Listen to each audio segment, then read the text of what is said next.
Sonia, Bom dia. estoy haciendo un pequeño documental sobre Olhão.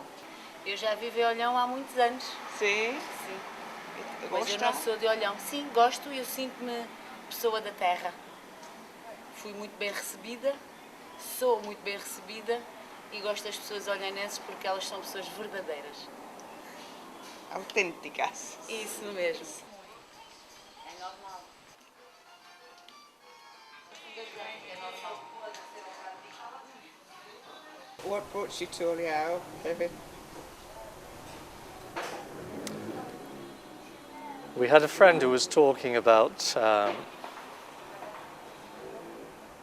how very unspoilt it was here, maybe 13, 14 years ago. So we came and it was unspoilt. And something happened, you know,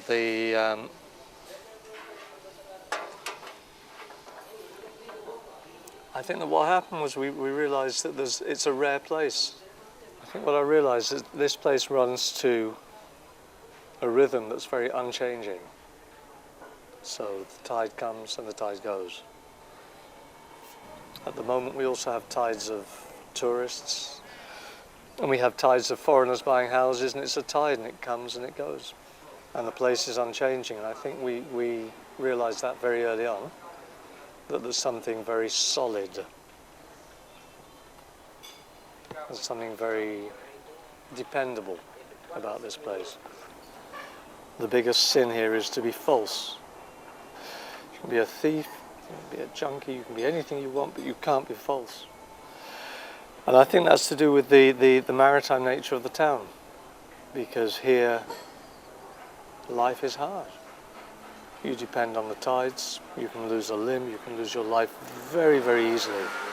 If you look around in town, there's a lot of people in wheelchairs on crutches who've lost limbs on boats.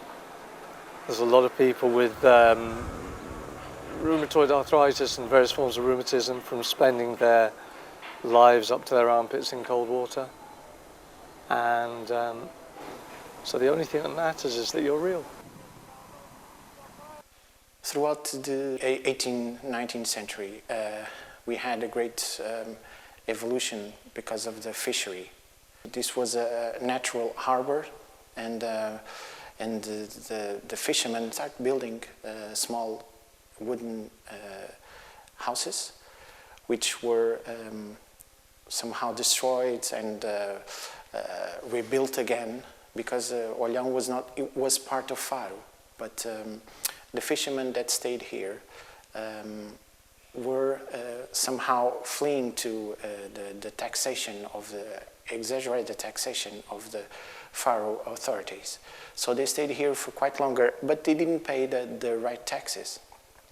So they stayed here and they formed a big community. Olhão became a place where between two great cities, cities of Algarve. First today is Tavira and Faro.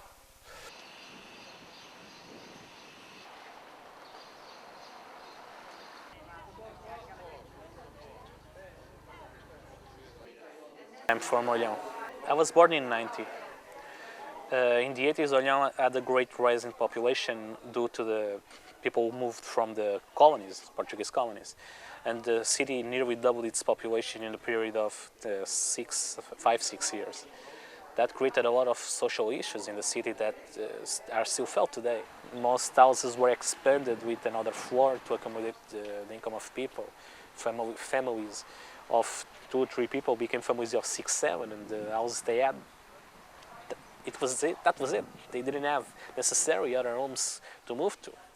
They went to Africa in the first place because they needed work, needed money, and there was none to be had there. The fishing was declining. At the same time, industries were closing.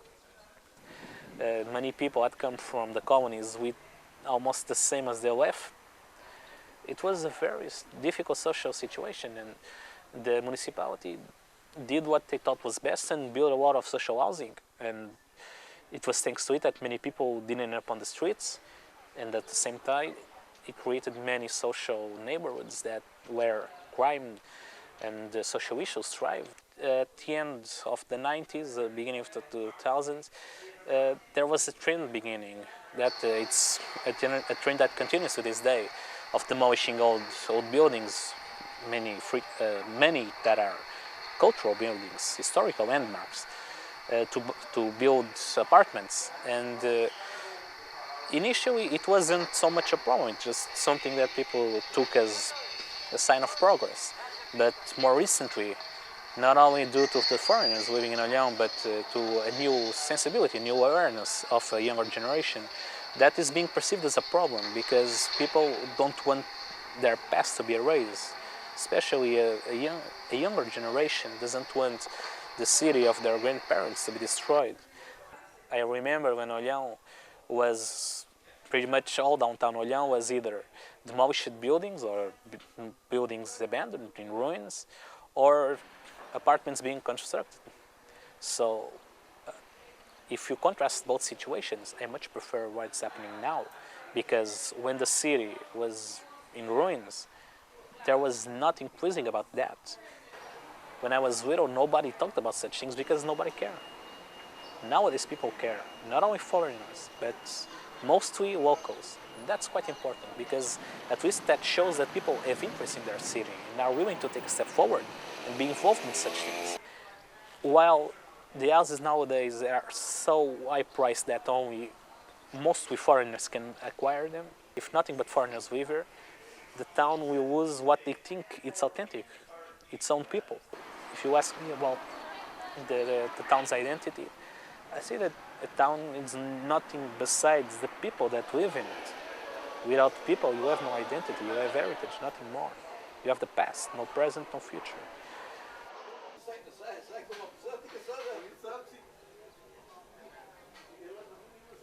Eu chamo-me Fernando Madeira, tenho 65 anos, nasci em Olhão e vivo em Olhão. Eu casi fui hecho en Angola y mi mamá vino para acá porque mi padre murió, yo no era nacido, he venido a nacer aquí, pero cuando tenía año y medio volví para Angola y ahí viví hasta los 22 años. Yo volví porque mi mamá era de aquí y teníamos una casa de herencia de mi abuela y era la casa que estaba libre para venir a vivir huyendo de la guerra de Angola. Olhão era una ciudad muy cerrada, muy típica en verdad, pero era muy cerrada porque además el Algarve tenía mucho turismo, pero el turismo no llegó a Olhão justo porque había las fábricas de conservas y había un olor a pescado, porque había una fábrica de harina de pescado que traía un olor terrible.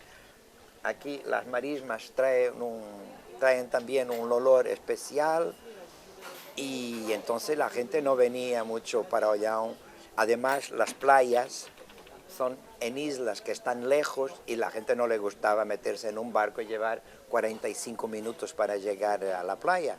La gente le gustaba cruzar la calle y estar a la playa. Por eso era una ciudad cerrada a todo el mundo. Eso era. Y ahora, quizás hace 10 años, empezaron llegando los extranjeros, pero para vivir, no para hacer turismo. Y el cambio yo no lo encuentro así un cambio tan grande, lo encuentro más un cambio arquitectónico, o sea, lo que estaba viejo y abandonado, los extranjeros están comprando y están arreglando bien, recuperando exteriormente la cosa. Y eso lo encuentro muy bien. La ciudad aquí abajo, Barreta y Levante, están muy bien conservadas. Habrá 3 o 4 casas que no están porque las herencias no permiten, porque se perdieron en Argentina o no sé qué, y no encuentran cómo, y entonces, porque aparte de eso todo está casi 100% recuperado y eso lo encuentro muy bien en la ciudad. I'm Philip.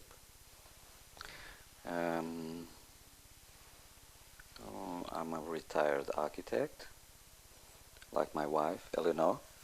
I born in Africa, but I came with 2 years old, and my mother used to be a teacher.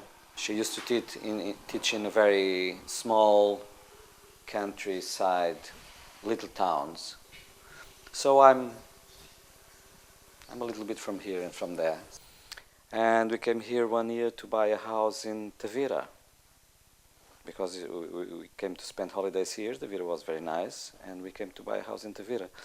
And in our way, I've never been here in Olhão before, and I suggest to Eleanor, maybe we should pass it in Olhão, because I remember it was a factory, it was an industry town of canned fish and all that. Maybe we find a warehouse that we can buy and do a loft, because by the time the lofts were the thing, everyone wanted to have a loft. It was the big trendy thing by the moment. So we passed in Olhão at 9 o'clock in the morning, and on the same day at 12 o'clock we were signing a contract. Why? Well, the guilty person, it's my wife, because she's foreigner, and through her eyes and through her heart, she realized that Olhão was really a typical town, an authentic town in terms of persons, in terms of architecture, and all that. And we really liked. We are so fed up of fake things that we really liked the authenticity of persons, of friendship, all that. It's the unique town in Portugal who has these characteristics from the north of Africa, because it was a big trade between the fishermen here and the fishermen in the north of Africa. And why more here rather than any other fisherman's town? Because Olhão was the shape of the lagoon and all that provide the opportunity of lots of how you call it, contrabando, you know, what is trading, yeah, smuggling. It was the big thing. So with the north of Africa too. We are a land of fishermen and smugglers, in fact. My name is Manuel Santos, and I'm from Olhão. I'm from a poor family. My father works buying and selling fish here in Olhão. I was born in the area of the factories, of the fishing factories. There was 20-something factories, fishing factories, from people coming from France, from Italy, that create this industry, this big industry. Now, actually, we have 3 or 4 boats fishing sardines. Well, there's no sardines, but at this time there was about 30 ships fishing sardines, and this was the main economy of Olhão, with all the activities that support the factory. So my childhood was very simple, being in school in the morning and staying around from where I live in the afternoon. Playing on the street with my friends, and there was a few cars. We still have space. So the groups, the economical groups, starts to build in Lagos, Albufeira, well, places that today are very crowded and very unpersonalized.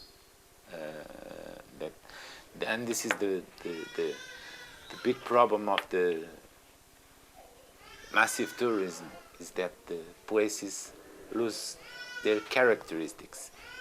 So basically during this 40 years, in the last 40 years, the places, the villages change.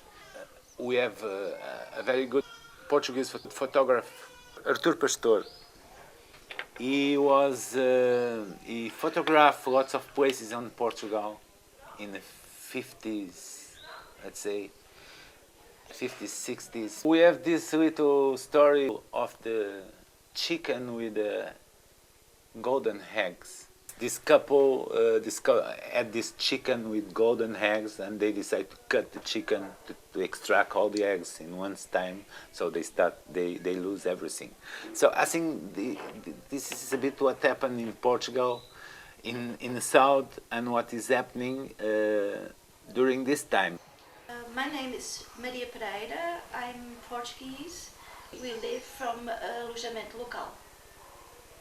Which is local rental.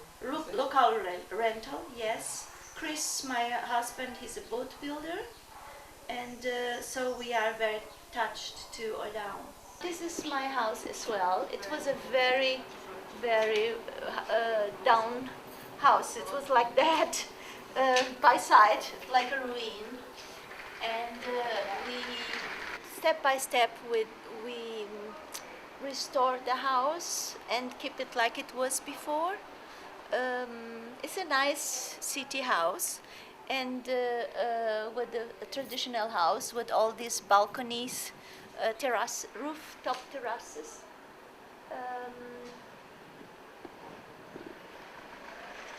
And now you rent this out? Yes, I rent this out to have the money, a little bit money back from the restoration. But I don't want to sell it. I want to keep it for my daughter. I fall in love with the city because this city is different from other cities. It's very genuine. The people, they are rough, but I like their style. The city is changing a lot because more and more foreigners are coming, buying the houses, which is also good because some houses, they were in ruins before, but now there are not so much houses to sell, and the real estates, they are growing like champignons in the city, and they try to push or to convince old habitantes, como é que se diz? Inhabitants or people who live here? People that live here, special old people, to sell their houses. And so for some people the money is good, so they sell their houses. And every house, I think every second house will be a bed and breakfast or a Airbnb or house. So this will change a lot the city. I think in the winter some streets, they are not alive because there are not people living anymore. So the city is losing the alma, como se diz alma? The soul. The soul, yeah. This is your business? Yeah. Yeah. Going well for you? Yeah. It's well. Olhão, it's growing, and a lot of work on renovations. Are you from Olhão? Yes, I'm from Olhão. What do you think about all the changes? Sorry? How do you feel about all the changes? Changes in on... Olhão, everything is changing. Yeah, we are getting a lot of tourism, habitational tourism, that likes to renovate our houses. They like to preserve what it's our, and it's good. So you're happy about it? Yeah, I'm very happy. It's my work. Absolutely, yeah. So when did you come to live in Olhão? Oh, I came in '85. I was like 24 or something. I came to study some agriculture in the Faro, and then I came to take care of things in the farm. I think it was my my great grandfather, 18 something, the beginning of the 1800s. He bought it to the Lord of Alt and Count of Marie or something. Times were changing. That about the same time that we joined the community in Europe. So things were changing everywhere in this country, not just Algarve. Everything was changing. And you thought it was an opportunity to do something? Yeah. Well, Yeah. being 24, and having the future. Now this was all in ruins, but the better, you do it your own way. I rebuilt everything I could, but to have a life. But it was much better here. I wouldn't go back to Lisbon area. I was living in Estoril. Because you have more freedom here, it's bigger. It's much more space. But I was doing farming, and in those days you have lots of people working in the farm, in the countryside, something that changed a lot. Anyway, the idea was, I think 60% of the population in Portugal has some relation with agriculture, so you can see the numbers. That change was the same with the fishermen. So there was the fishermen were traditional fishing, and that disappeared completely, almost. And from here you can see the Ilha de Armona over there. That's Armona. That's Armona. That's why the tower exists, so you can tell if the pirates come and tell everybody to run. In the 90s, it was a town that tourists did not come to, and the tourism industry was not interested in it. Never. And why was that, do you think? Because two things. One, it was not ready for it. When I mean ready, is you have to sleep somewhere. There was no hotels. There was one hotel. It was of no interest because here you have the islands, as you can see, and you need boats to go to the beach. Although it's fantastic, the best beach you can find. People want nature a lot in Algarve. You can tell that. But on the other hand, you have investments, and they want to do big hotels, and they want to build stuff. And this is we're having this kind of war a bit,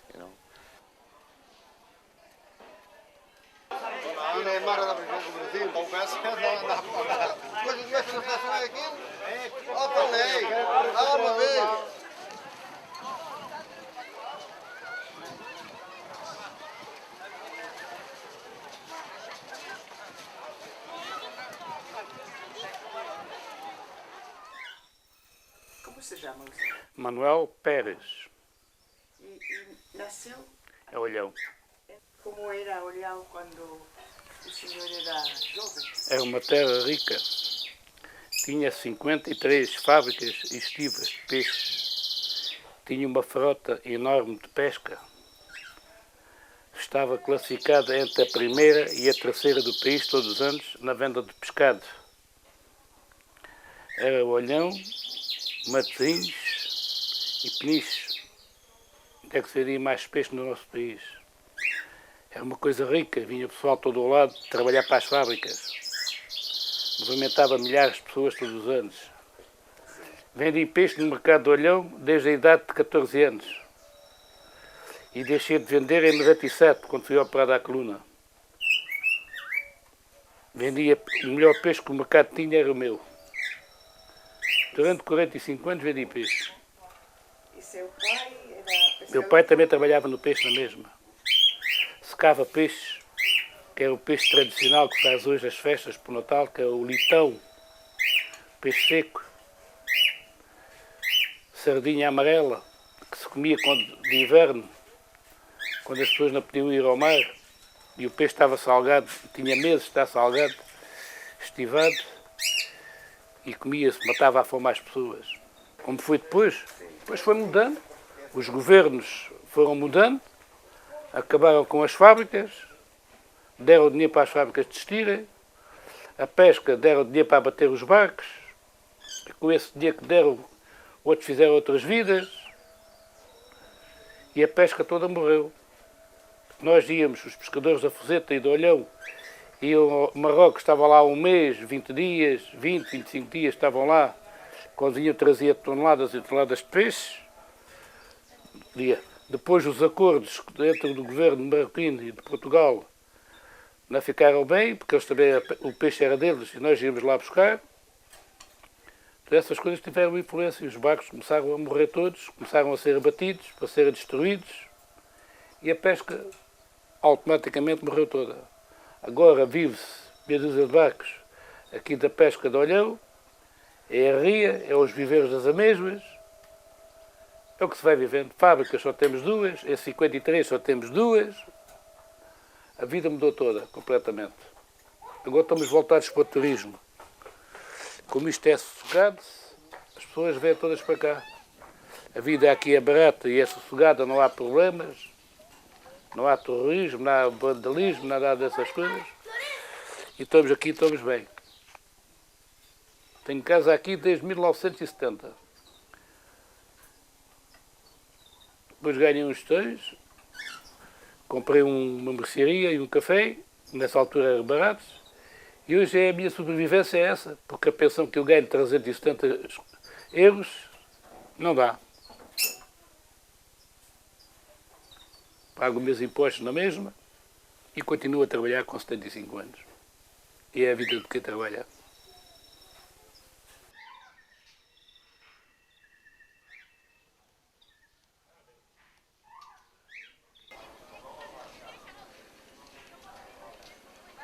I'm a painter, and also now do a little bit of property development.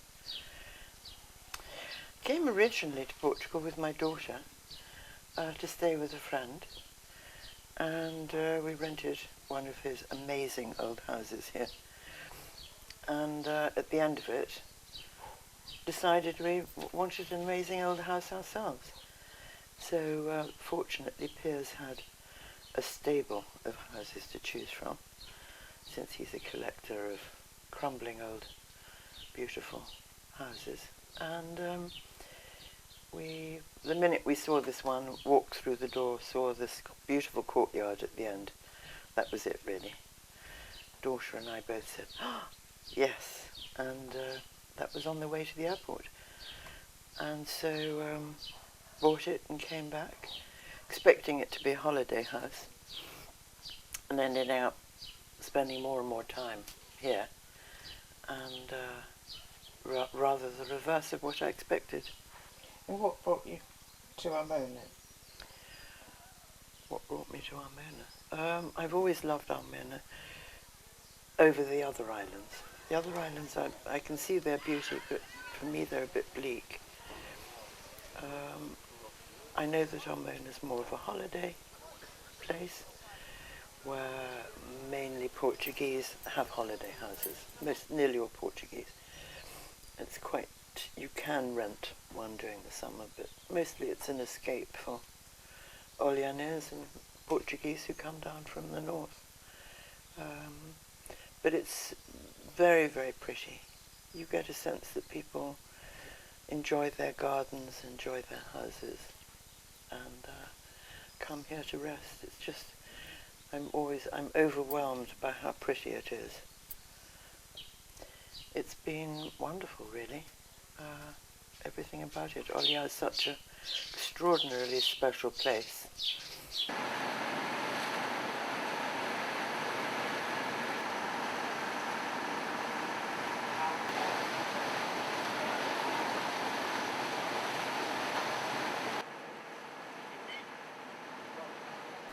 Isabel Marques. I live in Olhão for 3 years now. I lived most of my life in Lisbon. And, came to the Algarve to teach. And I chose to teach in Colatra. It's a silent place. You have no cars. Children go to school by bike. They play football without no shoes. Children can't fish, which is amazing. They are much more aware of things, practical things, that children in Faro are not aware of. Wonderful place. They are very organized. They are very organized as far as their interests are concerned, as far as the quality of living, as far as their presence in that island where they were born and their grandfathers were born, so they fight because lots of houses are illegal, everybody knows that. But they fight to make it legal, because they are real people. They live there. Their grandmothers lived there. They were born there. So they've got valid lives. And Mona has movement. You know, things happen in the summer when people come from holiday, and then that's it. And for all the same. But Coulatra, no. People live there. There is a school there. Children attend school in Coulatra. From kindergarten to the 6th grade. So there's a structured community. And they fight in order to have all the structures so that it makes it possible to live there. Of course, they don't have everything yet, but they do have a lot.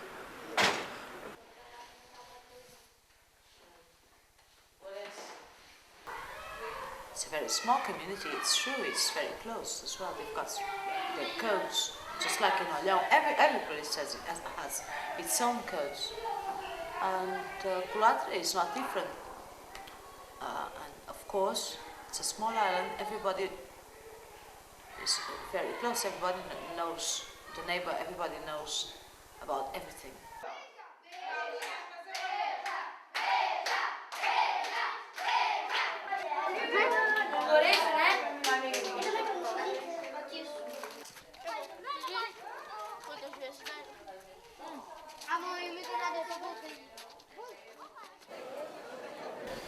My name is Edwin Hagendoorn from Holland. I live in Olhão now for 12 years. Me and my wife, we're both painters. We passed here and we thought, well, this is an amazing place, and we wanted to stay here. So we rented a house for 2 years, and then we decided to buy a house. We found this beautiful old house, was almost a ruin. And well, we restorated the place. What did you find amazing about Olhão? What was it that struck you? The people and the beautiful houses. And we like to paint interiors, so it's amazing here. The houses are amazing, and the people are so relaxed, and they accept. It was easy to accept us. It's so beautiful, and especially the Saturday market that's directly on the water, and it's where the locals sell their things, and it's unique. The market, it's a monument here.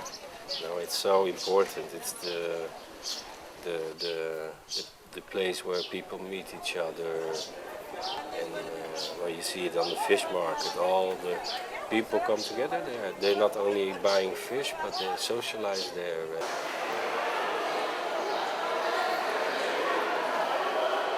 Nice characters. So sometimes there are coming people to it. It makes it, for me, the situation very complicated to draw, but you always try to get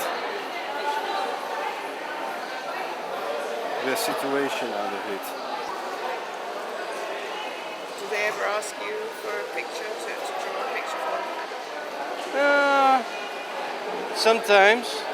Sometimes they do, but I don't like when they start posing, and then it's not interesting anymore. You know? It must be the moment that when they're doing something or waiting.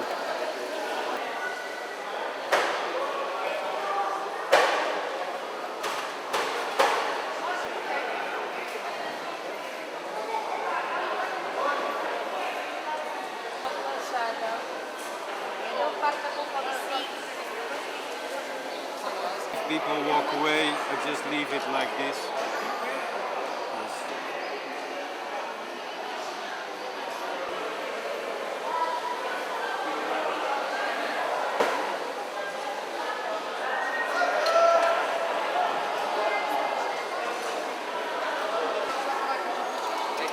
a coxinha para fora. Eu sou de umas salitas aí.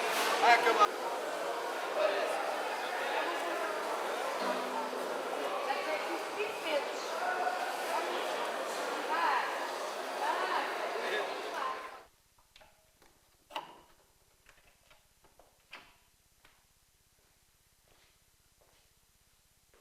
My parents came here in '69, which was before the revolution.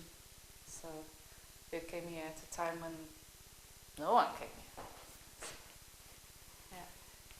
Not Olhão. No, not Olhão. Olhão in those days was really a place that, Olhão, no, stay away. When I came to live in Olhão, say 8 years ago, the first house I ever owned and felt, oh, finally I can do something like that, buy a house. People that know Portugal, Portuguese, or my friends have been here for their whole lives, say, why Olhão, of all places? You know, you could be living there, Tavira, Fire, you know. Olhão. They wouldn't even want to be found dead here. It was It's a big surprise to the Portuguese that people come here. Yeah, and in that sense, I don't know, I took part in this whole promotion also with the Portuguese, because people started visiting me here, Portuguese friends, saying, oh wow, this is quite, you know, it's beautiful. This, and it's been like a bit of a snowball thing. And then it got also the attention in the media, and well, you know, and suddenly they were all here wanting to promote Olhão, not promote Olhão, but make a piece of it, exactly. Like, hey, we were first. So they all more or less came at the same time, and it's still going on. And it was a bit messy, and it was a bit smelly and a bit stinky, but it still had that, real life feeling. Because a lot of the Algarve it's very beautiful. It has beautiful architecture and has amazing inland and coastal things, but it's full of villas that have been that are empty most of the year or part of the year, and there's no real life feeling anymore. It can be like a ghost town. What attracted a lot of people here, or not a lot of people, but they started coming, was because it was so, in a way, raw and authentic, and now that's really changing fast. All these new people that are coming here and investing and cleaning up the place. It all looks very pretty, but it's changing quite fast. And if that was the soul of Olhão, if it's still there, I don't know. There'll come a day there's no fishermen around in town anymore.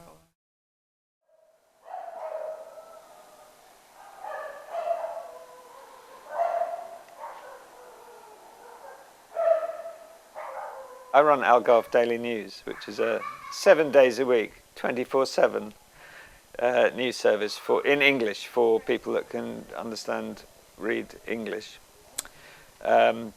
And it covers the Algarve and stuff that happens in Lisbon that is of interest. When we said to a circle of friends from the mid to west Algarve, where we were moving, there was long silences. People could not believe why on earth we'd want to move to a place, because its reputation was for competitively priced drugs and prostitutes. Having lived here permanently for 15 years, in other places, the more touristy areas are completely dead in the winter. And I know that's changing, and there's a move to promote the Algarve for out-of-season tourism, but it's 0.01% of the summer market.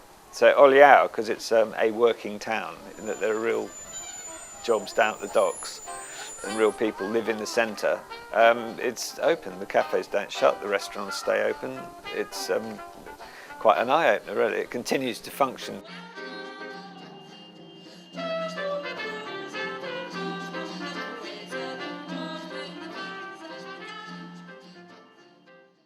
Olhão, having had a period of great wealth through the fishing and canning industry, its citizens had built some incredible houses in the last 120 years. you don't see anywhere else in Portugal. They were completely à la mode. And through the canning industry, there was, because that was an export market, there were influences from France, Italy, US, where their agents were working. There was a big flow of information at that time. And outside the historic centre, those now can still be knocked down. And we saw one a month ago, the old Farense Football Club, a beautiful building right on the Avenida, demolished on a Monday morning, gone by the evening. And it was perfectly sound. It was a beautiful building. The biggest issue within Olhão is this, it's a sort of disconnect between the Olhão Council that represents the people, or it's meant to, modernising Olhão to become a dynamic go-ahead tourist area, and not having talked to the tourists that come here who like it because it's old, tumbly down, narrow, windy, authentic. And it's almost a case that never the two shall meet. In the original plan, which was to redevelop the historic centre around the church area and the camera area by removing the cobbled stones and putting in a few new buildings and a viewing tower and this, that and the other, which caused such a uproar led by the foreign community and followed pretty damn quickly by the local community, that was shelved by the council after many meetings and much discussion, because the plans were put in by a firm of architects in Lisbon that had trouble pronouncing some of the street names. And sure, they're urban planners. They do wonderful urban planning with nice new seats and lighting and all the stuff that we've seen a little bit of in the Rota de Lendas, which is the square-to-square path with the statues in, where the calçada is removed and hideous paving put in, and lights that would look probably better in a Tesco's car park. So that was a hint of things to come. I'm quite pleased they did that, rather than doing the whole centre in that style, because people would, had they seen Olhão before and after, would prefer the before. I can see what they're doing from the markets going up to the hotel, where they're building another hotel and another hotel, and generally smartening that area up, and the area on the rear in front of the hotel. I can see all that, and that's fine. They can do all that because it's not destroying anything. It's actually building tourist beds, which is what they want, which is fine. But what hasn't been understood, maybe until now, is that the reason people come and stay in that hotel is because they walk into town and they go to the street restaurants and they wander around and get hopelessly lost. It's wonderful. And you can't get that anywhere else. All towns in the Algarve underwent a decline because of the paucity of the fish. The tuna stopped coming and the tuna industry died just as tourism was beginning to take off. And Olhão is the last town, in my view, to clamber onto this bandwagon.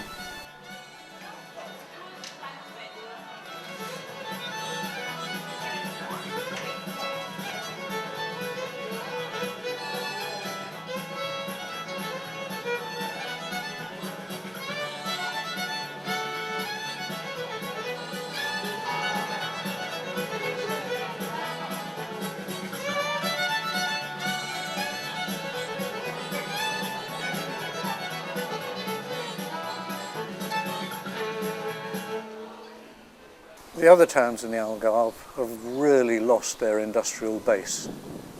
There is no industry in the Algarve apart from construction, golf courses and a little bit of fishing.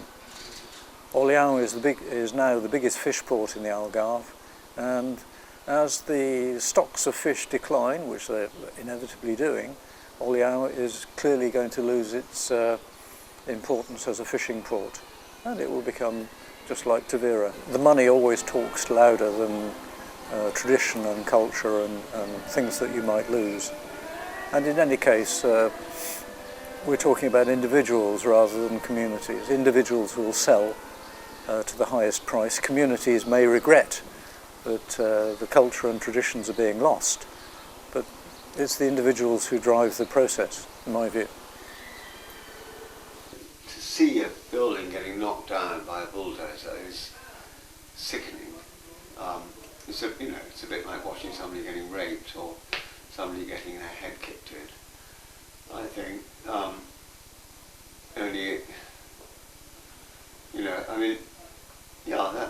I just thought obviously buildings are more important than painting. I think if you asked any painter that, they'd probably agree. That it's the environment that we all live in that is the thing that's makes a place, it makes one's life happy or not, and the environment is, in a town, it's the building. So it was so that is very short-sighted of the camera. And what I mean is, if the camera here, if they were more sophisticated, they'd realise that it's very important to keep some of the old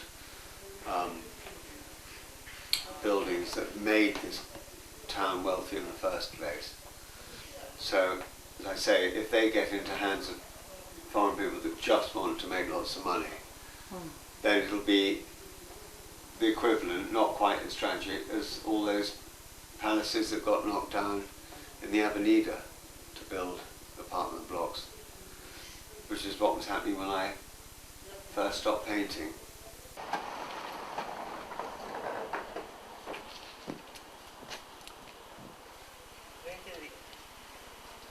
Necessario una ferma una cosa. No.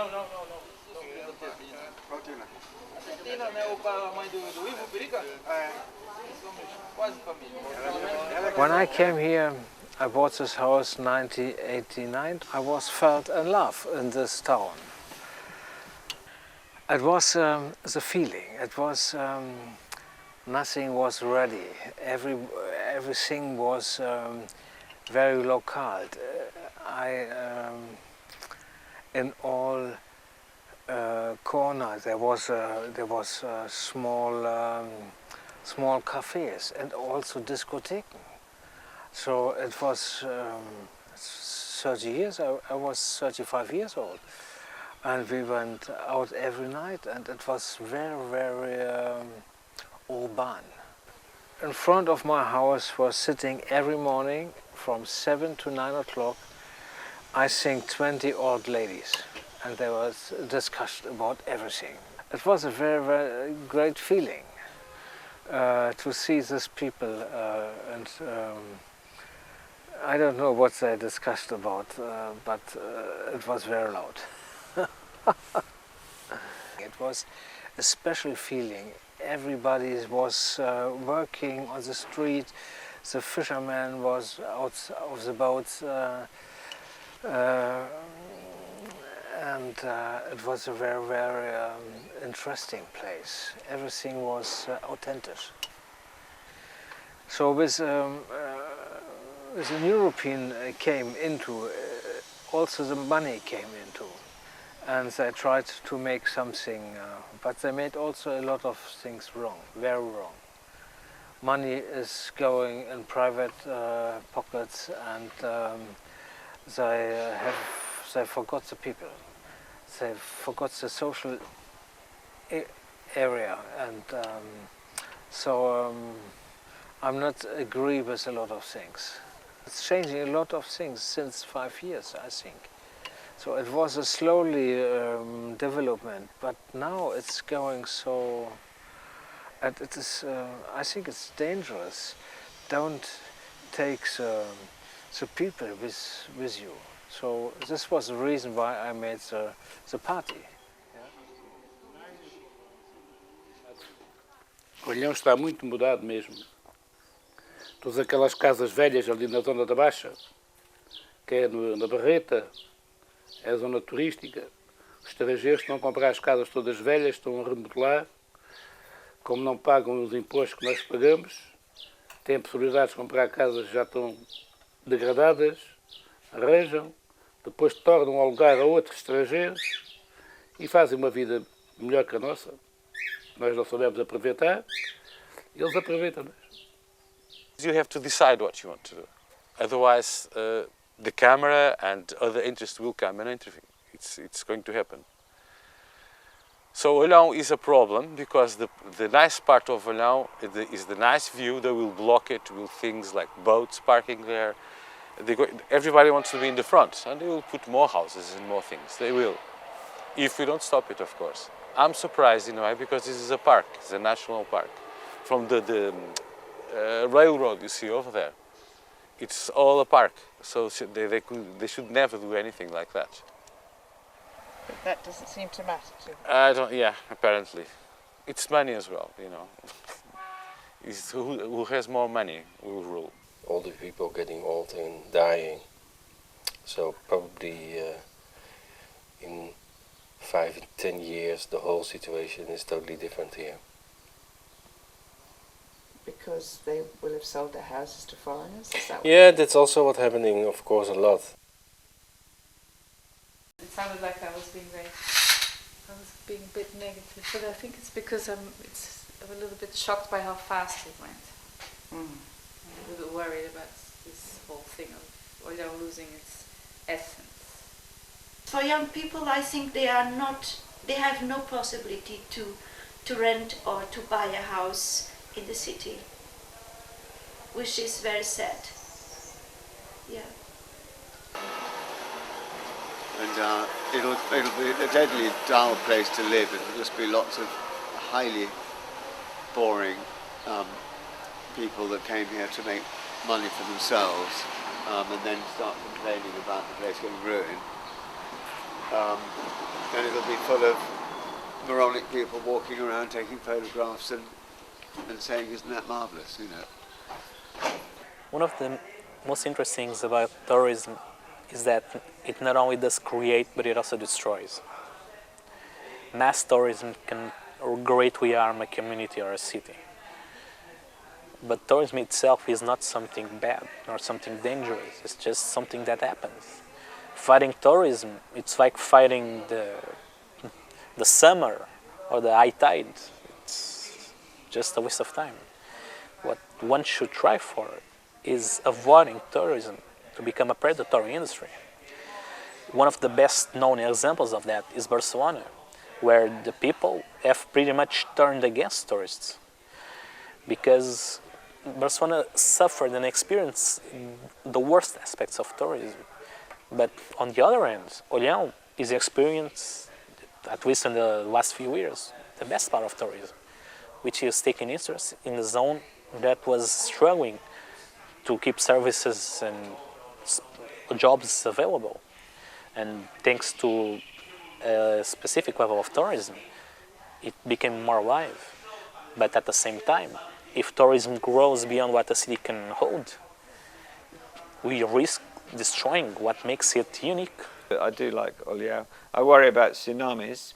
I worry about global warming and the rise in sea level, because Olhão seems to be about 1 millimetre above sea level.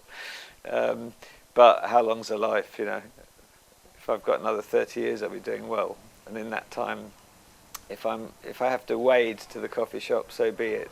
If you ever feel miserable, annoyed or upset, go to the front and look out over the sparkling sea to the islands, and your ills and your troubles evaporate.